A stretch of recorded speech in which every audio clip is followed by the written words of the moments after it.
he came, he opened the door, and he was screaming, "Come on, help me. Somebody shot my mother and father." And everyone ran out of the bar, and that was it.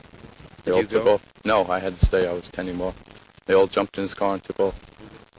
Today, police combed the DeFeo's handsome three-story house for clues while divers explored the backyard swimming pool for the still unfound murder weapon. Police have been questioning the son, Ronald, and now say he is being, quote, safeguarded. Investigators say without explanation that they now feel young DeFeo was in the house at the time of the murders, but they're not yet considering him a suspect. And so forth. No suspect at this time. We have no indication of the motive at this time. What about Ronald DeFeo, the son, the surviving son? Ronald is being safeguarded by the Suffolk County Police at this time. Why safeguarded? Why? Because there's 6 members of the family dead, and we don't know why, and he's the sole remaining member. Is he also a suspect? He's not a suspect at this time. Few people in the neighborhood knew the family well, but those who did described them as close-knit. Well, I think they were just very sweet, very religious people, very family-minded people. And that's about all I could say. Very good, very generous, just tight. Very close with their children. There's one element in the usual mass murder story which seems to be missing from this case. There's no sense of fear in this community. No feeling of a mass murderer on the loose. People we talked to seem to feel that whatever was the motive for this crime, it had something to do with the family. It's not something that's going to return to bother anyone else. In Amityville, Long Island, Phil Barno, News Center 4. It started with a young man running into a bar shouting, "Help me, I think my mother and father were shot." What followed was the uncovering of one of the most horrifying crimes in suburban history. 6 family members murdered in their sleep. The perpetrator, the lone survivor of the household. What drove him to commit such an unthinkable act? Was it insanity, demonic voices, or something even darker? Tonight, we delve into the real-life crime that began the legend of Amityville Horror. This episode unravels the chilling story of the DeFeo family murders. We'll explore the troubled dynamics within the family, the events leading up to the crime, and the shocking brutality of what happened on November 13th, 1974. Then we'll follow the investigation and trial that captured national attention, the inconsistencies and mysteries surrounding the case, and the complex, often contradictory personality of Ronald Butch DeFeo Jr. By the end of this episode, you'll see how this tragedy set the stage for one of the most infamous haunted house stories in history. This is Scarlet Tavern. Clink! We forgot our glasses. It's late. So, yeah. Amityville Horror. The DeFeo murders. So part 1, we'll talk about the actual murders that happened in the house, 112 Ocean Avenue. One of my favorite horror movies. The original one from the 70s, not those god-awful remakes. Haven't seen them, never will see them, and... It's a great movie. They're good movies. I'm good. And then part 2, we'll talk about the actual haunting, and make fun of the Warrens, because they're massive pieces of shit. And yeah, the Warrens are definitely something else. Which we may or may not be doing in the future, an episode on them. They show up in another one of our episodes at least. Yeah, they definitely the Warrens, of course, are some of the most infamous of the ghost hunters and paranormal quote-unquote experts. I think they have seen some stuff, but with the amount of activity that they claim that they've seen or saw... Statistically, they should have ran into something. Exactly. I don't think they... We won't get too delved into that, but suffice to say, in my opinion, they're just a bunch of fraudsters who happen to stumble upon a few times the real thing to make it sound good, to sell it. Not this bullshit again. I was waiting for the right moment. It is too late for that shit. So, the story of the DeFeo family unfolds like a Shakespearean tragedy, where ambition, power, love, and resentment are intertwined. While the Dutch colonial home at 112 Ocean Avenue in Amityville stood as a symbol of suburban prosperity, it became a pressure cooker of unresolved conflicts, abuses of power, and hidden despair. Understanding the dynamics of the DeFeo family provides crucial insight into how their lives unraveled in such a catastrophic way. So, let's talk about the family. Ronald Big Ronnie DeFeo Sr. At the time of his death, he was 43. He was the ruler of the household. As most Italian households are. Yes. Ronnie grew up in a working-class family, developing an intense desire to rise above his humble beginnings. His towering personality and penchant for control were both his strengths and his weaknesses. He saw his home and family as reflections of his success, demanding perfection and submission from all under his roof. Louise, a woman of retirement and grace, was drawn to Ronald Sr.'s strong personality in the early years of their marriage. However, their relationship soured over time due to his controlling and abusive behavior. Again, a lot of the old school Italian relationships. Despite their frequent arguments, Louise rarely confronted her husband, instead choosing to keep the peace for the sake of their children. Ronald Sr. employed intimidation as his primary means of authority. He believed his harsh methods were necessary to discipline his family and instill respect. Family members recalled moments where he would berate Louise and their children over minor infractions, sometimes resorting to physical violence to assert dominance. Louise DeFeo, who was 43 at the time of her death, was the passive matriarch. She came from a wealthy family, as was accustomed to a life of comfort and stability. Her father, Michael Berganti, adored her and supported her financially throughout her marriage. Marrying Ronald Sr. marked a turning point in her life as she transitioned from a world of privilege to one dominated by tension and control. Louise often served as a mediator, attempting to shield her children from her husband's wrath. However, her inability to stand up to him left the children vulnerable. Her financial dependence on her father limited her options for escape, as she feared losing her home and stability if she left Ronald Sr. Then there's Ronald Butch DeFeo Jr., 23, the troubled eldest child. From an early age, Butch bore the brunt of his father's harsh expectations. Ronald Sr. believed his son needed to be toughened up, frequently belittling him for his perceived weakness. As a child, Butch was overweight and shy, often targeted by bullies at school. His father's criticism only exacerbated his insecurities. By his teenage years, Butch began to rebel against his father's authority. He experimented with drugs and alcohol, which provided an escape from his tumultuous home life. His relationships outside the family were often volatile, as he struggled to form meaningful connections. Butch's rebellious nature put him at odds with his siblings, particularly Dawn, who saw him as reckless and selfish.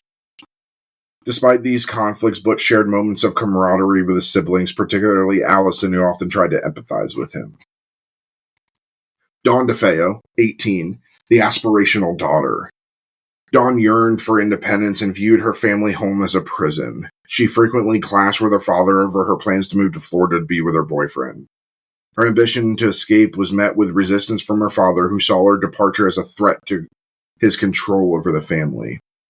Dawn often acted as a protector for her younger siblings, standing up to their father when he became too aggressive. Her relationship with Butch was marked by moments of both support and conflict, as they shared a mutual disdain for her father's dominance, but often clashed over their differing approaches to rebellion. Allison DeFeo, 13, the gentle mediator.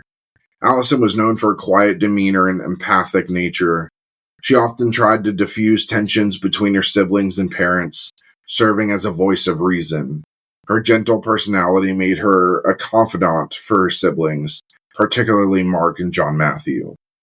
Allison's attempts to mediate often placed her in difficult positions as she struggled to navigate the volatile dynamics of her family. Mark DeFeo, 12, the resilient athlete. Mark's love for football and other sports provided him an outlet for his energy and frustrations. He was dedicated to his athletic pursuits, often using them as a way to escape the chaos at home. At the time of the murders, Mark's injury left him bedridden, a condition that made him especially vulnerable to the events that unfolded. And finally, John Matthew DeFeo, 9, the innocent optimist. John Matthew's lively personality and youthful innocence were a source of light in an otherwise dark household. He often played with his older siblings, unaware of the deeper tensions that consumed his family. The DeFeo's Dutch colonial home was more than just a residence. It was a microcosm, whatever, of their lives. It's late, I'm tired. Purchased with financial assistance from Luis's father, the house represented the family's upward mobility. Its picturesque design and waterfront location exuded an air of affluence. The house became a theater for the family's internal conflicts. Its walls bore witness to countless arguments, outbursts, and moments of despair. The prominent statue of St. Joseph on the front lawn symbolized the family's Catholic faith that Ronald Sr. frequently weaponized to enforce obedience and conformity. Typical old-school Italian Catholics. Yeah, pretty much. I'm going to beat you in the name of St. Mary. Well, yeah, that and just fuck you. I rule this house. Where's the silly string? He highlighted. It was an accident. That was his one warning. While the DeFeos appeared to live comfortably, their lifestyle was largely supported by Luis's father, Michael Briganti. Again, Briganti. Very Italian. Mm-hmm. Briganti's generosity was both a blessing and a burden, as it allowed the family to maintain their home, but also created tension between him and Ronald Sr. Butcher's frequent thefts and drug use added financial strain, further fueling the animosity between him and his father. If I remember correctly, Ron Sr.'s father, he was a car salesman out of Brooklyn, if I believe. Did he work with, I don't remember, did he work with his father-in-law? Ronald Sr.? Yeah, No. Ronald Sr. I don't think so. No, I don't believe so. I didn't see any. Because that's how I remember, which we're going to find out. What he did was one of the excuses that Ronnie Jr. tried to use when he was when the crimes were first committed. Yeah, he said that his grandfather was part of the mob. I thought it was his father. No, his grandfather.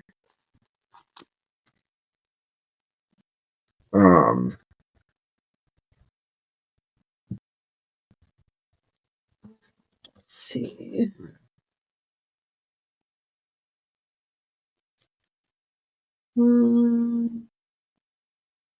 Yeah, I don't think he worked.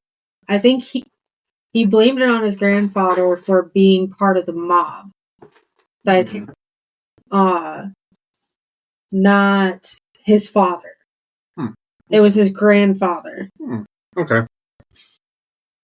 If Michael I remember. Briganti died in 1991.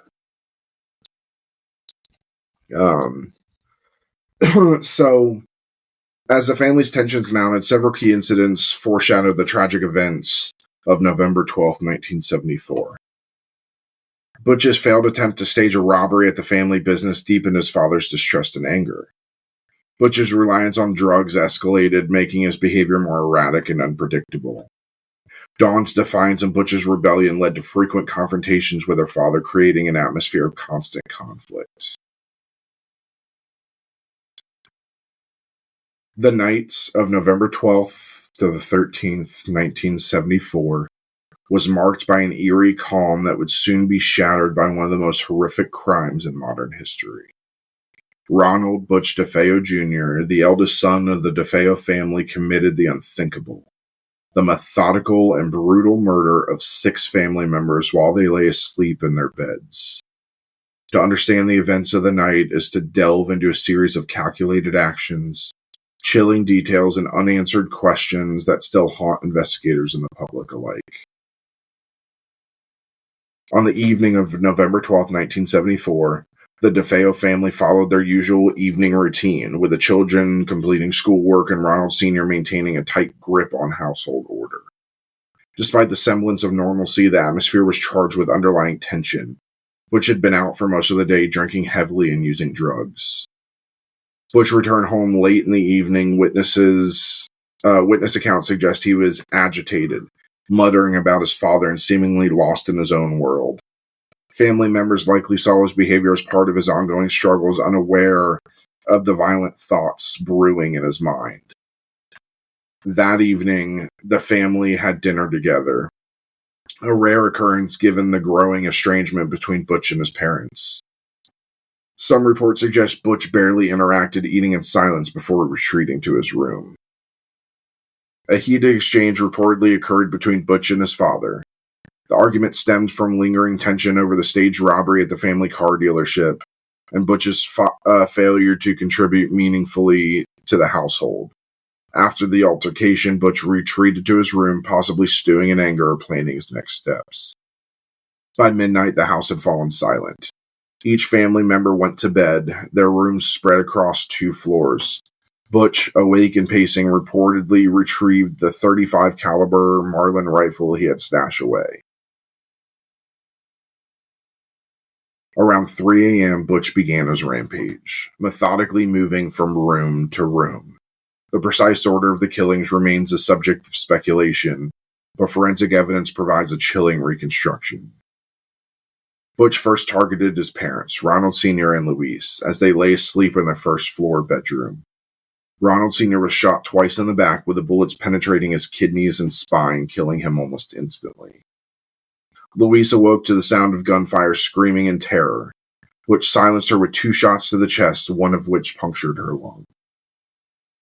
Butch climbed the stairs to his eldest sister's room. Dawn, 18, was shot in the head, the bullet entering near her left ear and exiting through the right side of her skull. She likely died instantly. Allison, 13, was next. Butch aimed his rifle at her face, pulling the trigger and killing her instantly. The bullet shattered her face, leaving behind a devastating wound. Keep in mind, so this Marlin 35, it's similar to it's a lever action, similar to the rifle I have, except mine's bigger. Mine's a 308. They're loud. They're loud, and they leave about baseball-size holes. Especially from this close.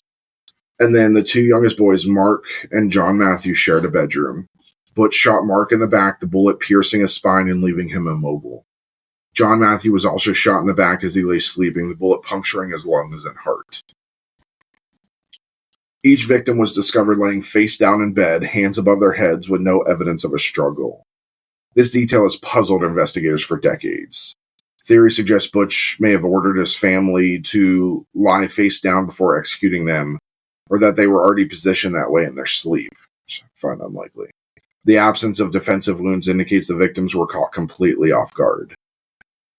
Especially with the dad, I highly doubt he ordered him to do that, because the dad, even with Butch holding the gun, he would have fought back. He would have charged him. Yeah. I think and his dad was not a small guy. Yeah, I think the dad, like they said, shot the dad first, get the biggest target out of the way.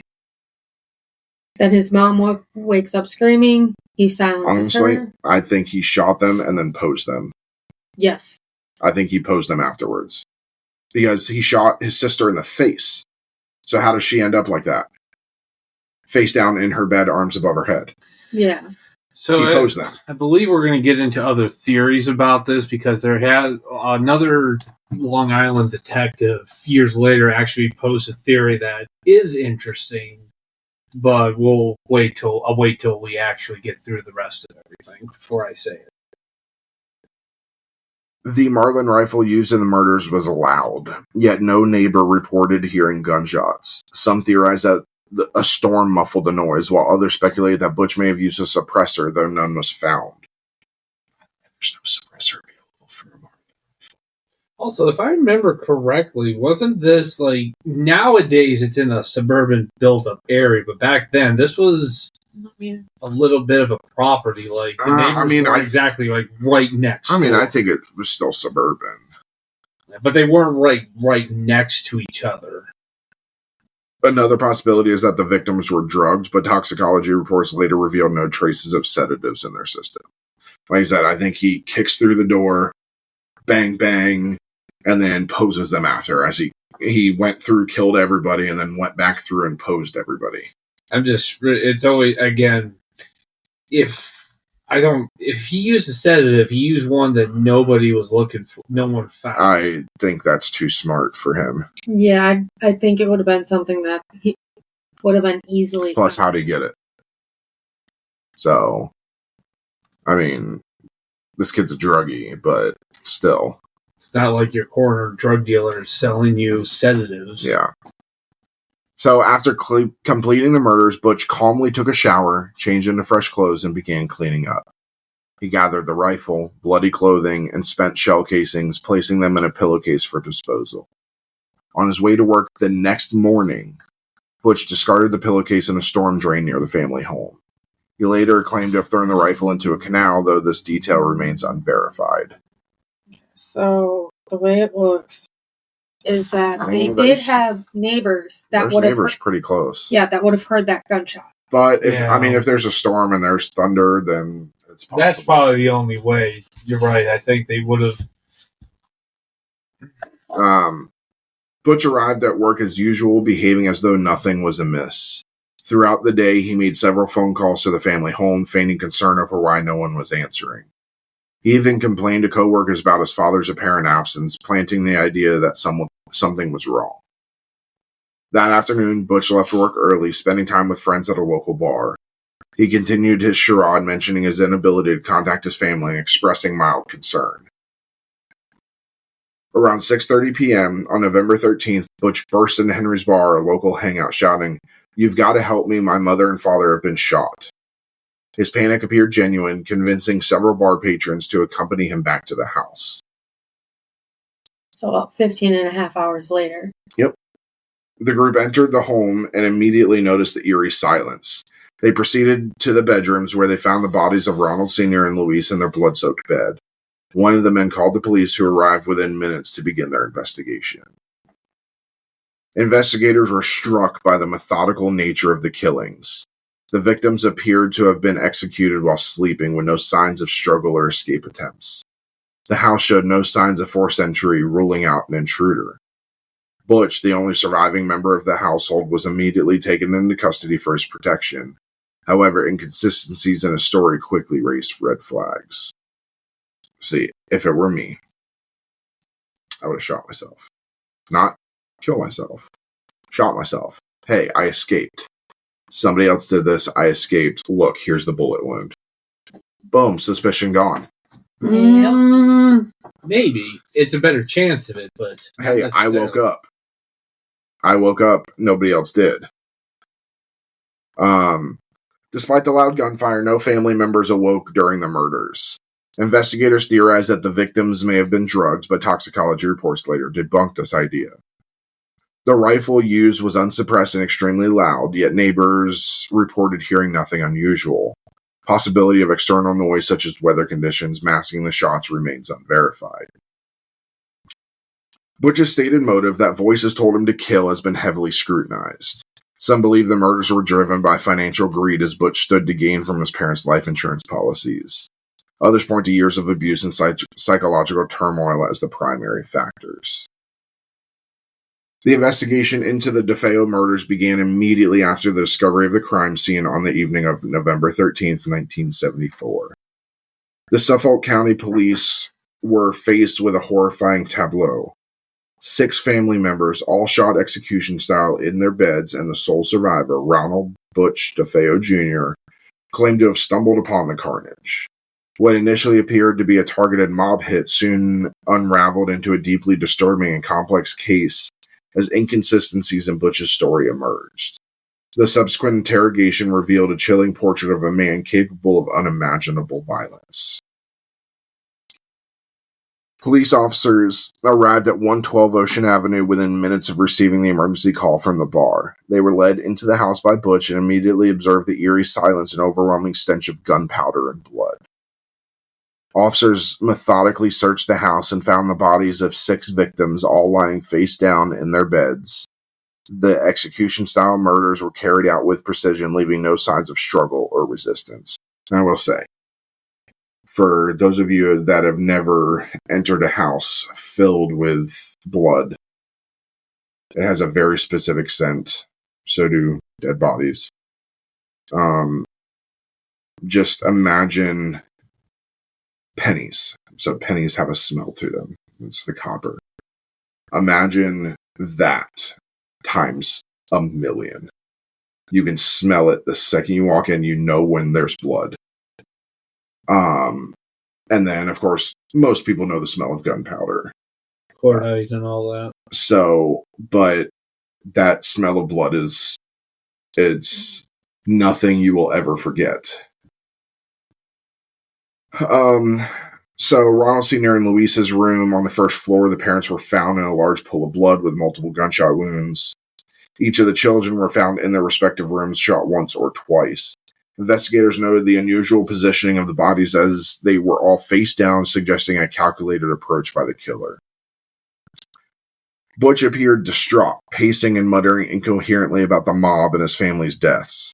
While his initial panic seemed genuine, officers quickly noted his composure was inconsistent with someone who had just discovered such a gruesome scene. He repeated a story about discovering the bodies after returning home from work and suggested that a mafia hitman named Luis Fellini might be responsible. Now, initially, also, the mob theory wasn't discredited because also... Oh, it was his father, but it was for alleged... We'll get into it. Yeah, because the DeFeos, his father's uncle was a capo, which is a captain in the Genovese family as well. So, and Luis Fellini was a known hitman at the time for the mob. I believe he was associated also with the Genovese as well. Could have been. I mean, mafia hitman or hitman. So it did hold some initial water, but as we're going to see, it didn't. It falls apart real fast. So Butch claimed that his family had been targeted by the mob due to his father's alleged shady business dealings. He told police that he had seen signs of trouble leading up to the murders, such as strangers watching the house and threats made against his father. Butch also named Fellini a known associate of organized crime as a likely culprit, stating that his father had angered him over a business deal. And it was not uncommon, especially back then, the car business was big with mobsters. It was so easy to pull money in and out and wash it through that because at that time, it was a cash business. There weren't credit companies. No. You weren't able to just buy a car with a credit card. You were coming in with cash buying a car. And then not only, because again, especially back here, the mobsters are also dealing in drugs and guns. What easier place to hide them than in a car that you just sold to somebody? So now they're paying you $5,000 for the car, $10,000 or whatever for the guns or drugs. Boom, $15,000. They drive away with a nice car. But then here's all their product. It was so easy. And then they take the money, they sold the car, wash it, boom, done. Goes out, buys another one. Plus, the Genovese family was one of the known families of the 5 families of New York that engaged fairly openly in the drug trade. They were also one of the first to really kind of like expand outward into these, because usually at this point, the mob is transitioning from the traditional numbers, gambling, prostitution rackets. They're all still doing that, but now they're getting into more stuff. And also, a lot of these associates are moving out of Brooklyn, which the DeFeos came from. Yeah. They're leaving Brooklyn and they're going to Long Island, New Jersey mostly, and just they're getting away from the city because they've got more money and nobody's watching them out here. The feds stand out like a fucking sore thumb here, so it's a lot safer for them to just live out here and then work in the city. Yeah, and then, I mean, I'm sure that after selling cars, they get a little tired.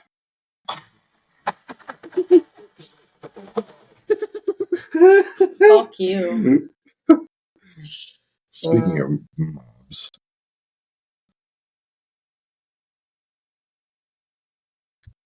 What do you mean? Horatio Kane.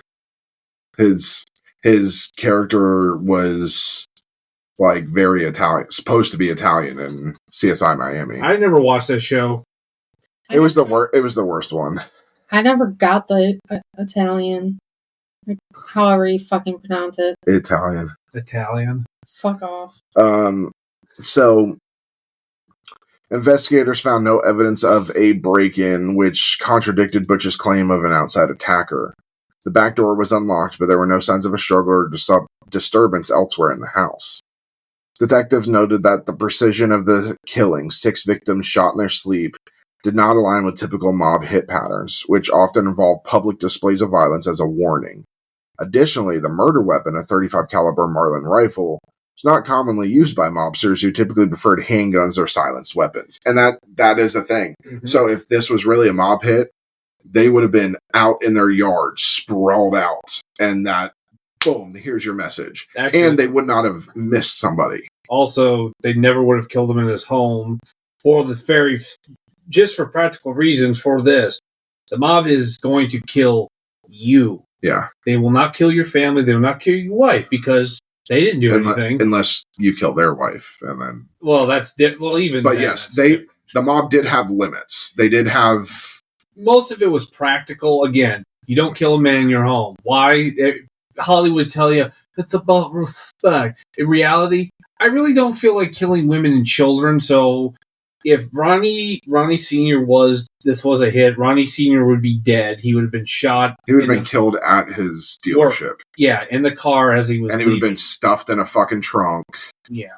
Because if the bodies are left there, they're meant for a message, and they're not going to be in a house. Yes, and also again, the mafia I think in the movie Goodfellas says when they come to kill you, it's not a lot of shouting and gunfights. They come to you as a friend.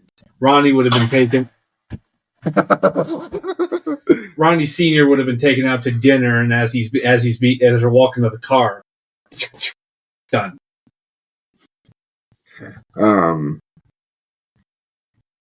Given his status as a sole survivor and potential witness, Butch was taken to the Suffolk County Police Department for questioning. Officers initially treated him with care, providing food and water, while subtly, that's spelled wrong, probing for more information. That's subtly. It's not subtly. Subtly? Right? Am I wrong? I don't know. Pretty sure that's not subtly. But maybe it is. Butch's demeanor shifted through the night. At times, he appeared deeply shaken, but moments later, he would speak calmly and even joke with officers. Detectives pressed Bush for details about Fellini and the supposed mob threats. When he asked how the hitman entered the house without waking anyone, Butch faltered, offering vague explanations. Plus, how would he know? He wasn't there. I never understood how he knew this guy. He must have. I mean, they must have had some. Honestly, I think his dad had mob connections. Yeah. We won't ever know. Yeah. But I think his dad had mob connections. I mean, well, again, his father's uncle was a mafia member, so yeah. I'm sure. And plus, you gotta remember, like, even if the dad stayed out of it, out of the mob stuff, the stories are still told. Oh yeah. Especially the old Italian families like that they're so close knit. Especially with other Italian families, the stories get handed down and down and down. So that man was known. Sure. So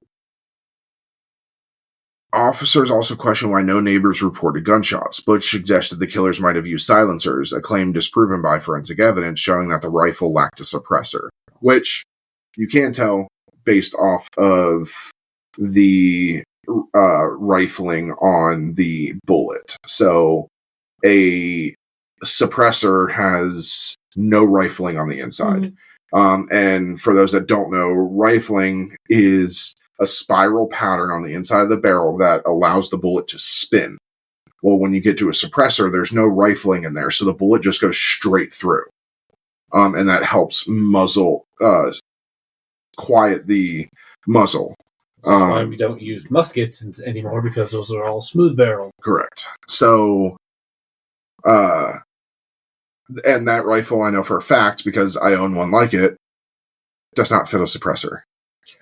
suppressor, guess what? Will not suppress that thing. That thing is too loud.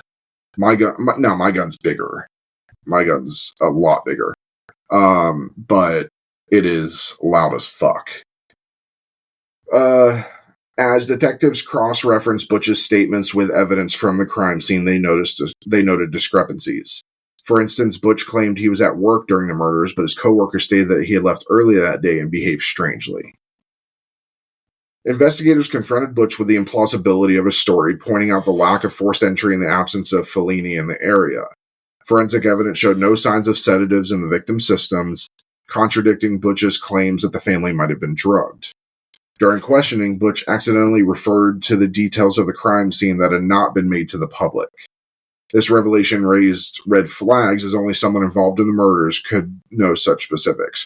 Now, devil's advocate on this part. He saw the crime scene first. So even if he didn't commit the murders, and we don't know what he saw, what he said. We don't know. But he did see the crime scene first. So it could be argued that that's how he knew this, because he went in there, saw that his parents were dead, and then came out and got help. So, devil's advocate, he could have said that, but obviously we know that he committed the murders. I don't believe they've ever given a transcript of the interview. No, I would love it. After hours of intense questioning, Butch's composure broke and he confessed. It all started so fast. Once I started, I just couldn't stop. He admitted to shooting his parents first, followed by his siblings, detailing the sequence of the murders. When asked why he killed his entire family, Butch claimed he was driven by anger and frustration, describing his father as abusive and his family as better off dead. And you hear a lot of this in family annihilation people who commit these crimes. They always end up with that. They're better off dead. I was doing it for them. Yeah.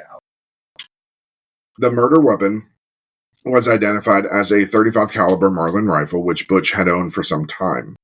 Ballistic tests confirms that the bullets recovered from the victims matched the rifle, solidifying Butch's guilt. And then just for reference, in case nobody has seen it, but you can see how similar it is to mine. Mine just has a scope on it. Yeah. Because mine's longer range. Beautiful rifle. It is. Marlin makes some of the best guns. So each victim was face down with no signs of struggle, of resistance. This detail baffled investigators as the sound of gunfire from the rifle would have been loud enough to wake the other family members. One theory suggests that Butch might have used coercion or surprise to position the victims before killing them. I don't believe so. I think he just moved so fucking quick. He knew what he was doing. He knows the layout of the house. So he knows mom and dad are going to wake up if they hear gunshots. So go to them first. Because his bedroom, from all I understand, is his bedroom's on the second floor. All the kids were. Yes and no. I think all the kids are upstairs. Yeah, I think his was also in the... I think he had they had something in the basement. Because that comes into play later. But here's the thing. If his bedroom's upstairs, why did he go downstairs first and then go back up? Because the parents are the ones that are going to wake up first, especially his dad.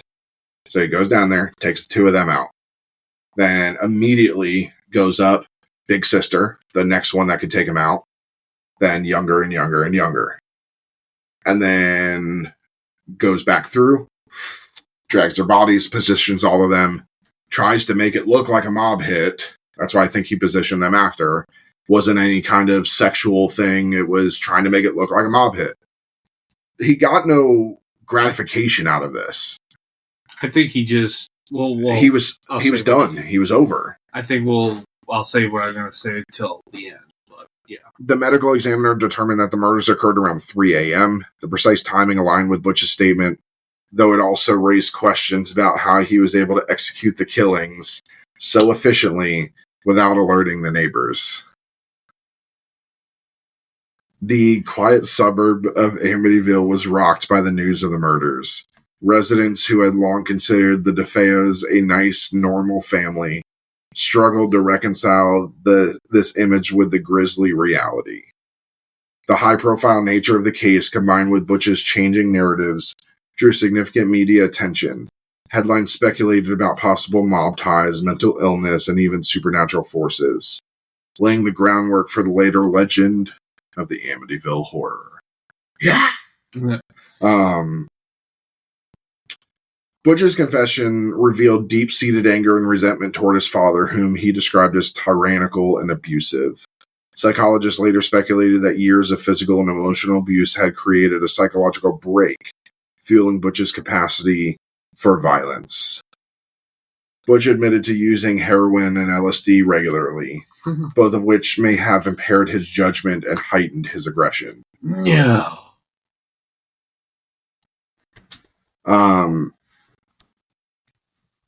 The trial of Ronald Butch DeFeo Jr., don't call me Butch, began on October 14th, 1975, less than a year after the shocking murders of his family. The proceedings would become a battleground between two opposing narratives. The defense's claim of insanity, which painted Butch as a deeply disturbed individual incapable of controlling his actions, and the prosecution's insistence on his full responsibility for the calculated and deliberate murders. The trial, filled with dramatic revelations and conflicting testimony, not only captivated the nation, but also left lingering questions about the nature of justice, mental illness, and accountability. The trial took place in Riverhead, Long Island, with the local community still reeling from the gruesome murders. Public interest was intense, fueled by media coverage that alternated between sensationalism and serious analysis of the case. Many locals were divided in their opinions of Butch. Some saw him as a victim of a deeply dysfunctional family, while others believed he was a cold-blooded killer. The courtroom was packed with spectators and journalists, all eager to witness the unfolding of one of the most infamous cases in American criminal history at the time. The trial's blend of forensic evidence, psychological arguments, and shocking testimony made it a riveting spectacle, and this was like the first of its time. This much forensic evidence and all this psychological stuff, especially on a kid like this. And I will say right now, we know the defense is trying to do mental illness and all that. I've seen what a mentally ill person does when they kill somebody. This is not it. This was cold. This was calculating. Mental illness, especially towards his father, he would have done much worse than what he did. This was cold-blooded killing. That's it. The prosecution, led by Gerard Sullivan, argued that Butch's actions were premeditated and methodical, driven by resentment and greed. They sought to portray him as a manipulative and self-serving individual who was fully aware of the consequences of his actions. The defense, led by attorney William Weber, presented Butch as a man in the throes of severe mental illness. They aimed to prove that he was not responsible for his actions due to his inability to distinguish right from wrong at the time of the murders. Which I think is a crock of shit. I hate defense attorneys. Cannot stand them. Especially when they defend somebody that's guilty. The prosecution highlighted Butch's actions in the hours following the murders, including his calm demeanor, attempts to establish an alibi, and efforts to mislead the police by suggesting a mob hit. Sullivan emphasized that Butch's decision to dispose of evidence, such as the rifle and bloody clothes, indicated clear forethought and an awareness of guilt.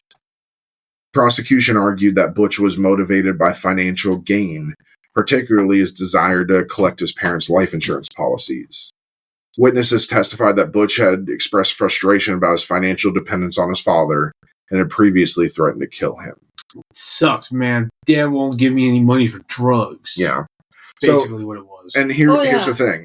If we're talking about mental illness, nobody that's mentally ill would have, maybe you lied to the police, but would not have established an alibi this entire time, waited 15 hours to confess. If you're mentally unstable and you know you're mentally unstable, you confess. It was longer than 15 hours. It was 15 and a half hours-ish from the time of the murders to when he reported the murders. Yeah, that's what I'm saying. You said until he confessed. He never he confessed days later. No, I meant until everything happened. So that's not somebody that's mentally unstable. And I'm not saying he wasn't. He's a druggie. There's a difference between being he's crazy or he's crazy. I'm making the little circle motions around my thing. He's a fucking tweaker. So he's a junkie. He's got a junk. This is a junkie's mentality. Forensic experts detailed the systematic manner in which the murders were carried out. Each victim was shot in bed, face down, with no signs of struggle, suggesting that Butch had acted with cold precision rather than in a fit of rage or delusion. Toxicology reports on Butch at the time of his arrest showed no significant traces of drugs or alcohol in his system, countering the argument that he was intoxicated or impaired during the murders. The insanity plea. Butch claimed that he had been hearing voices urging him to kill his family, describing them as demonic commands that became impossible to resist. Weber presented this as evidence of paranoid schizophrenia, arguing that Butch was delusional and unable to comprehend the reality of his actions. The defense emphasized the abusive and volatile environment in the DeFeo household, particularly the toxic relationship between Butch and his father. Testimony from friends and neighbors supported the narrative of a controlling and violent patriarch who created a pressure cooker of resentment and instability. Dr. Daniel Schwartz, who is a psychiatrist, testified that Butch suffered from paranoid schizophrenia and had experienced a psychotic break at the time of the murders. He argued that Butch's mental illness rendered him incapable of distinguishing right from wrong, fulfilling the criteria for insanity defense. The prosecution psychiatric expert, Dr. Harold Zolan, refuted Schwartz's claims, asserting that while Butch displayed antisocial personality traits and had a history of substance abuse, he was fully aware of his actions and their consequences. Butch's testimony was marked by dramatic mood swings, ranging from defiance to apparent remorse. At times, he seemed eager to shock the court with graphic descriptions of the murders, while at other moments he claimed to have no memory of his actions. He recounted hearing voices in the days leading up to the murders, claiming they were unbearable on the night of November 12, 1974. Under cross-examination, Butch's inconsistencies became apparent. He frequently contradicted himself, offering different accounts of the events surrounding the murders.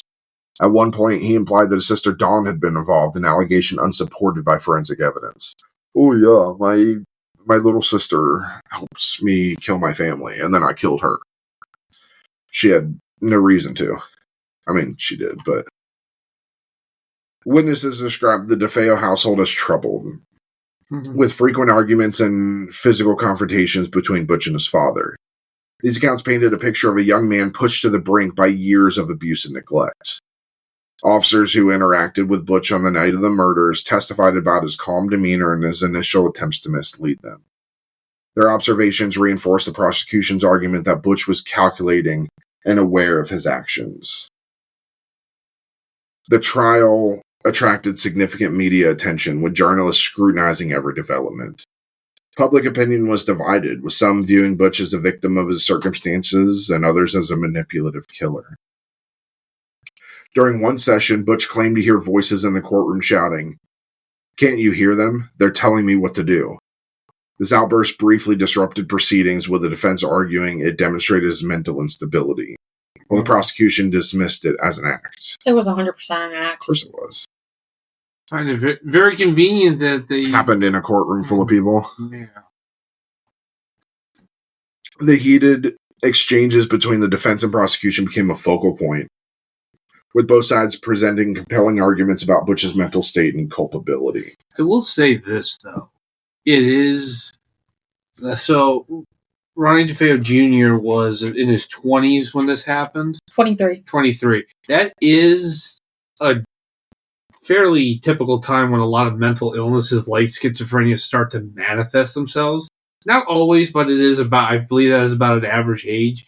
It is not uncommon for people when they start hearing it to self-medicate with alcohol and drugs to quiet it down. But if anything, the drugs obviously are bad, but if anything, the drugs should have probably suppressed the voices in his head. These seem to have amplified them. Because I'm pretty sure he was probably high as guy would get this. Oh, yeah. I'm pretty sure he was on LSD, too. He said, yeah, LSD and heroin, so... He wasn't. That stays in your system for a while. They drug tested him when they arrested him, and there was nothing in his system. There's no alcohol, no drugs.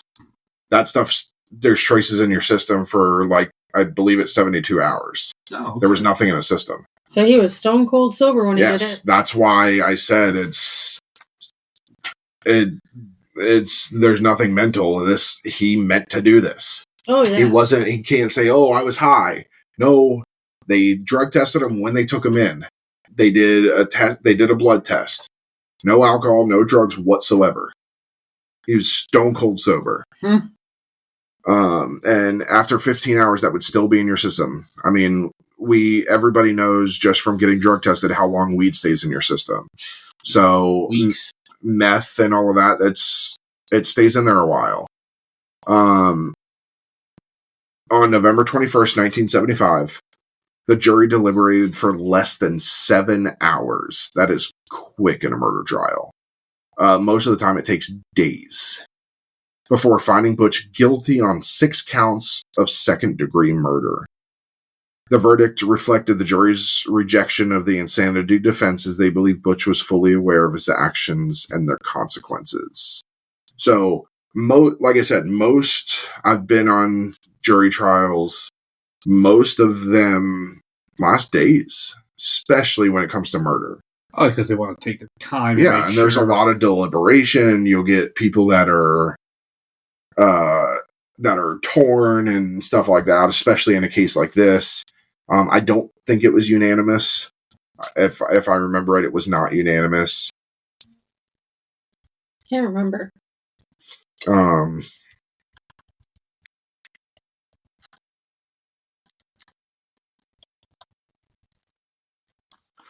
So, and then now the argument I will say is they give him second-degree murder. I don't agree with that. I think it should have been first. Do we remember the difference between first and second?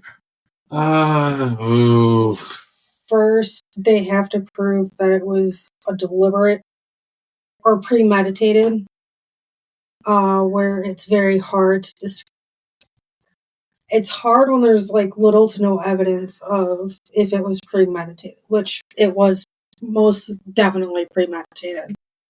So, first-degree murder is intentional and premeditated, where second is intentional and reckless. So I don't agree with them giving them second degree, but no matter what it is, they both still hold life sentences. Yeah, I think they were just being safe. Yeah, because I think the fact that there was abuse and it was pretty brutal. I'm sure the prosecution didn't want the jury being like, what, being too sympathetic to him. I think they just went for the safe option. Second degree murder, like you said, still gives them, especially 6 counts, that still gets you a life sentence. Judge Thomas Stark sentenced Butch to 6 consecutive terms of 25 years to life, assuring that he would never leave prison. In his remarks, Stark described the murders as the most heinous crimes ever committed in Suffolk County. In the years following his conviction, Butch filed multiple appeals, each time claiming new versions of events, including allegations that Dawn was complicit in the murders. None of his appeals were successful, and his shifting narratives only further cemented his reputation as an unreliable narrator.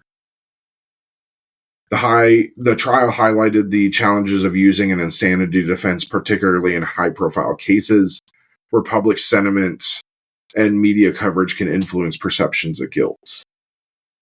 The DeFeo trial, coupled with the subsequent haunting claims by the Lutz family, became cultural phenomenon, inspiring books, movies, and debates about the nature of evil and accountability.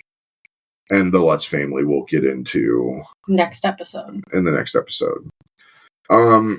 So let's go over the lingering mysteries. And there are some legitimate lingering mysteries here. And we'll discuss each one. So, even after Ronald Butch DeFeo Jr., his conviction and sentencing for the murders of his parents and siblings, the case left a trail of unanswered questions and unresolved mysteries. How could such a calculated and brutal crime occur without anyone waking or hearing the shots? Was Butch truly alone in the house that night? And what role did the alleged supernatural elements, later immortalized by the Lutz family's claims, play in perpetuating the legend of the Amityville Horror? These lingering mysteries and speculations have continued to fascinate and confound investigators, researchers, and the public. The first mystery is the position of the bodies. All 6 of them were lying face down in their beds, their hands above their heads in what appeared to be a peaceful sleeping position. There were no signs of defensive wounds, struggles, or efforts to escape. How could Butch have killed each family member without waking the others? The .35 caliber Marlin rifle Butch used is loud, with no evidence of a silencer. Despite this, neighbors reported hearing nothing unusual apart from a family dog barking intermittently that night. Early theories suggested that Butch may have drugged his family before killing them. However, toxicology reports showed no sedatives or drugs in the victim's systems. Investigators pieced together a likely sequence of the murders, beginning with Ronald Sr. and Louise on the first floor, followed by the children upstairs. It remains unclear why none of the victims woke up during the gunfire, which would have been deafening within the confines of the house. Again, some theorize that Butch may have coerced his family to lie face down before executing them, though no evidence directly supports this claim. Well, one of his sisters was shot in the face, but found face down. Correct. It's odd because I do believe. I'm sorry, I didn't mean to cut you off. it's odd that nobody woke up besides the mother. That's it. Yeah. That's all they claimed to wake up was the mother after he shot the father. I think you're right. It's obviously clear that we know the parents went first. I think the kids they woke up, but I don't think they got out of the beds. Because again, the parents would know. They grew up in Brooklyn. They would know what a gunshot is. So, and obviously they were the main focus of his anger. And so no matter what, he would have killed them first. Why would he kill his little baby brother or anything first? I mean, the children just seem like, well, they're better off without being here. So he goes in, dad dead, boom, mom, boom, boom, dead. Okay, yeah, everyone's awake, but again, they're like, what's that? We know when we hear something loud and popping, we know to just run out and get and seek cover because we've been trained to know what a gunfire is. But do a bunch of kids know that? They don't know that. Not really. They're not cops. They're not soldiers. So he goes up, he opens the door, and maybe Dawn looks and is like, what's going on? Boom. He goes to the next room, and then he just proceeds down. I don't think anyone ever got out of their beds. Not really. They may have been awake. They probably, unfortunately, the last thing they saw alive was their brother shooting them, but I don't think these kids ever got out of bed because they didn't know what the hell was going on. Or at least by the time they realized it was too late. And they just bit the bullet. That's fucked up. That is really fucked up, That's dude. fucked up. I'll make fun of Ron Sr. all day long. He's a piece of shit who beat the shit out of his family, but not the kids. Yeah, kids know. That's fine. So, was Butch acting alone? Over the years, Butch provided multiple versions of events, including claims that his sister Dawn and 2 unidentified friends were involved in the murders. In one version, Butch alleged that Dawn had killed their siblings after a heated argument with them, and he killed Dawn in a rage. Butch later recanted the story, adding to the confusion surrounding his claims. While traces of unburned gunpowder were found on Dawn's nightgown, experts testified that this is likely due to the proximity to the rifle, not because she fired it. No evidence was found to suggest that anyone other than Butch handled the murder weapon. Butch's claims that he had friends with him that night remains unverified. Investigators could not identify or locate these supposed accomplices, leading many to believe that they were fabricated to shift blame. Skeptics argue that Butch's ever-changing accounts are a calculated effort to sow doubt and potentially reduce his culpability. The theory is interesting because the theory I heard it came from either a retired Suffolk County detective or it was a private investigator. But the idea was that Butch and Dawn entered into a murder-suicide pact. Butch killed the parents, Dawn killed the siblings, and Butch was supposed to kill Dawn, and then he was supposed to kill himself, but he chickened out at the end. That was one theory, but there's no evidence proving that. Exactly. Because they were all shot with the same weapon. Exactly. Unless somehow by a miracle he got the exact same rifle and then decided to dispose of one rifle, but not the other one. It wouldn't matter. Even the exact same rifle is going to have different rifling patterns. Exactly. And these are all the same rifling. So, the lack of noise. Despite the rifle's loud reports, none of the nearby neighbors reported hearing gunfire. Only the DeFeo family dog's barking was noted during the night of the murders. Quiet suburban street combined with the absence of other reported disturbances made this anomaly particularly perplexing. Some suggest that the house's structure and insulation may have muffled the sounds of gunfire. However, this theory has not been substantiated. Reports indicate it was a windy night which could have carried the sound away from the neighboring homes. Honestly, God, maybe they just weren't paying attention. And again, it was at 3 a.m. Yeah, everyone's sleeping. So they hear gunshots. This is 1970s, so it could have been a car backfiring. There's been a lot of things. They think that it's... how many times have we slept through pretty nasty storms that were like thunder and lightning? I take melatonin to knock myself out during storms. I've slept through even without drugs, like sleeping aids. I sleep through it without meth. But it's meth. It's entirely possible. Everyone just slept through. I didn't hear anything. No shit. You were asleep and dead to the world.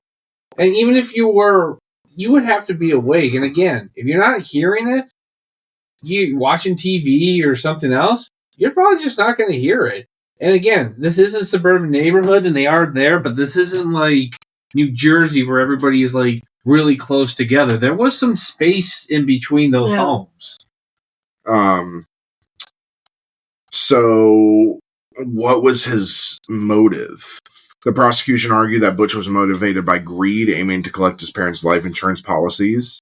Evidence showed Butch's frustration with his financial dependence on his father and his recent staged robbery attempt at the family dealership. The defense highlighted the abusive dynamics within the DeFeo household, particularly between Butch and his father, as a catalyst for his actions. Psychiatrists noted Butch's deep-seated resentment toward his father, combined with years of substance abuse and mental instability. Some believe that Butch's motives were a combination of all these factors, exacerbated by drug use and untreated mental illness. Others argue that the murders were a calculated act of revenge against a family Butch felt had failed him. So with the life insurance policy, if I remember correctly from the research I've done, it was he tried to cash in on the life insurance policy within like a couple days of the murders. A couple days to a week. Yeah, like, it was a very quick turnaround that he tried to collect the life insurance policy. It takes a while to get you an official death certificate, and that only occurs when the coroner is satisfied that they've investigated how the cause of death and everything, and they didn't just give the money to the guy who killed them. Yeah. So, and he was pretty much a suspect almost from the beginning. So, pretty much. Well, not like at the beginning, he was more of a person of interest, just because he's the only surviving family member. Yeah. But then when his lies started to unfold, that's when he became a suspect. Yeah. So he wasn't getting that death certificate anytime soon. No. We'll skip number 5 because that is stuff that we'll talk about in part 2. Yeah. Yes. So the psychological state. Butch's defense psychiatrist diagnosed him with paranoid schizophrenia, citing his claims of hearing voices as evidence. The prosecution's expert countered this diagnosis, labeling Butch as antisocial, with full awareness of his actions. Some psychologists believe Butch may have suffered from an undiagnosed condition, including borderline personality disorder, BPD, or intermittent explosive disorder, IED, which could explain his erratic behavior. Others argue that his drug use and history of manipulation point to a deeply flawed but mentally competent individual. Yeah, he was troubled from the drug use and the abuse, but no, he wasn't crazy. No. We'll skip number 7 too, because that's kind of Yeah, it has goes to do with along paranormal. So decades after the murders, the DeFeo case continues to inspire debate, books, movies, and documentaries. Questions of motive, method, and possible supernatural involvement remain central to its lasting allure. The Amityville murders have become a unique blend of verified criminal acts and speculative folklore, blurring the lines between reality and fiction. The crime reveals the destructive potential of unresolved family dysfunction, untreated mental health issues, and unchecked anger. This tragedy continues to captivate and horrify, standing as a cautionary tale of how outward appearances can mask internal chaos. Now, 1 year later, the Lutz family moves into the house, claiming it is haunted by malevolent spirits. Their story becomes the foundation of the Amityville horror legend. Was their experience a genuine haunting or an elaborate hoax born of greed and imagination? Find out in the next episode. And just to add on, Ronald DeFeo Jr. has passed away on March 12th, 2021, at 69 years old and at the Albany Medical Center in Albany, New York. 69. He got fucked.